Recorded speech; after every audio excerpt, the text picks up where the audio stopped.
வாழ்வில் வார்த்தை ஊழியங்கள் வழங்கும் இன்றைக்கான இறை வார்த்தை. நம் ஆண்டவர் தருகின்ற சமாதானமும் சந்தோஷமும் உங்கள் வாழ்க்கையிலே நிறைவாய் காணப்படுவதாக.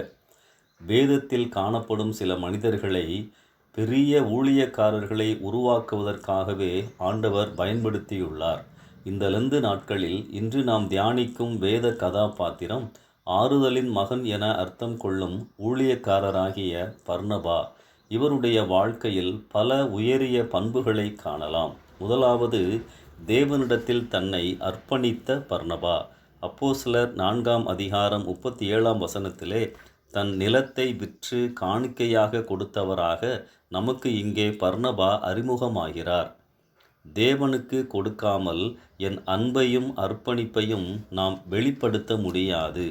ஆண்டவரை சார்ந்து வாழ என்னை அர்ப்பணித்து விட்டேன், இனி அவர் என் தேவைகளை சந்திப்பார் என்பதுதான் பர்னபாவின் அர்ப்பணிப்பு. இரண்டாவதாக, மற்றவர்களால் நம்பத்தகுந்தவராக இருந்த பர்னபா. அப்போஸ்தலர் 11ஆம் அதிகாரம் 22 மற்றும் 30 வசனங்களில் எருசலேமின் சபையார் யூதேயாவில் குடியிருக்கிற தங்கள் சகோதரர்களுக்கு உதவ பணம் சேகரித்து அந்த பணத்தை பர்னபா பவுல் மூலமாக கொடுத்தனுப்பினார்கள்.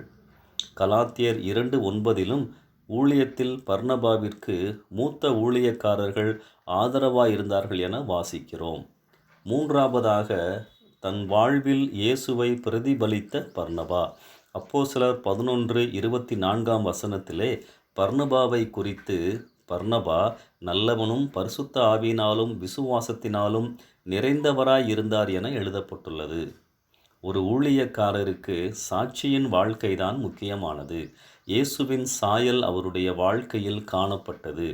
அப்போஸ்தலர் 10:38 இயேசுவை குறித்தும் இதேபோல் எழுதப்பட்டுள்ளது. பரிசுத்த ஆவியினால் அபிஷேகம் பண்ணப்பட்டிருந்தார், நன்மை செய்கிறவராக சுற்றித்திருந்தார். ஊழியக்காரர்களும் விசுவாசிகளும் தங்கள் வாழ்வின் எல்லா பகுதிகளிலும் நேரங்களிலும் இயேசுவை பிரதிபலிக்க வேண்டியவர்கள். நான்காவதாக, பிறரை அரவணைத்த பர்னபா. பலவீனர்களை தாங்குங்கள் என வேதம் கூறுகிறது. அப்போஸ்தலர் 9ஆம் அதிகாரம் 26 முதல் 30 வசனங்களில் மற்ற ஊழியர்களால் பவுல் ஒதுக்கப்பட்ட பொழுது பர்னபா பவுலை ஆதரிக்கிறார். பிறர் கைவிட்டாலும் நான் இருக்கிறேன் என பவுலின் தோளில் கை போடுகிறார். ஊழியத்தின் ஆரம்ப கால நிலையில் இருந்த பவுலுக்கு அந்த செய்கை எவ்வளவு ஆறுதலாக உற்சாகமாக இருந்திருக்கும். அப்போஸ்தலர் 11:25 பவுலை மீண்டும் பர்னபா தேடிச் செல்கிறார். இதனால் அப்போஸ்தலர் 13 முதல் 2 வசனங்களில் பவுல் ஊழியத்தை விட்டுவிடாமல் தொடர்வதை பார்க்கிறோம். பின்னாளில் பவுல் ஒரு மாபெரும் ஊழியக்காரராக விளங்கினதற்கு பர்னபாவின் ஆதரவும் ஒரு காரணம்.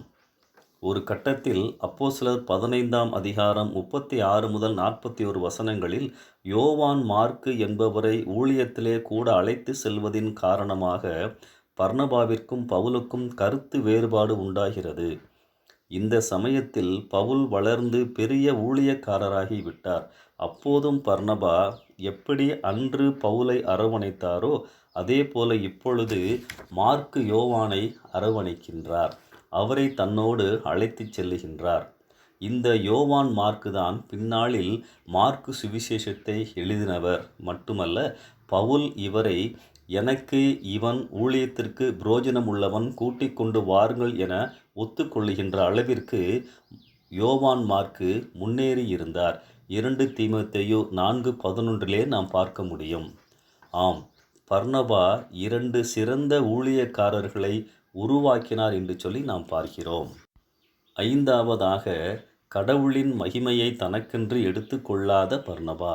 அப்போஸ்தலர் 14ஆம் அதிகாரம் 11 முதல் 17 வசனங்களில் ஊழியத்தில் பவுல் ஒரு பிறவி சப்பானியை குணப்படுத்தின பொழுது அங்கிருந்த மக்கள் தேவர்கள் மனுஷரூபம் எடுத்து வந்திருக்கிறார்கள் என சொல்லி அவர்களுக்கு முன், அதாவது பவுல் பர்னபாவுக்கு முன்பதாக அவர்களை தேவர்கள் என்று நினைத்து பலியிட ஆயத்தமான பொழுது, மகிமைப்படுத்த வந்த பொழுது பவுலும் பர்னபாவும் அந்த மகிமையை ஏற்றுக்கொள்ளாமல் எடுத்துக்கொள்ளாமல் தேவனுக்கே கொடுக்கின்றார்கள். தங்களால் எதுவுமில்லை, தாங்கள் தேவனுடைய கருவிகள் என்பதை ஆணித்தரமாக அவர்களுக்கு புரிய வைக்கிறார்கள். அன்பானவர்களே, அர்ப்பணிப்பு, பிரதிபலிப்பு, அரவணைப்பு இந்த முக்கிய குணங்கள் பர்னபாவின் வாழ்வில் காணப்பட்டது போல நம் வாழ்விலும் காணப்பட இந்த லெந்து நாட்களில் நம்மை அர்ப்பணிப்போம். இந்த சிந்தையோடு இந்த நாளை ஆரம்பிப்போம். கர்த்தர் உங்களை நடத்துவாராக. ஆமென்.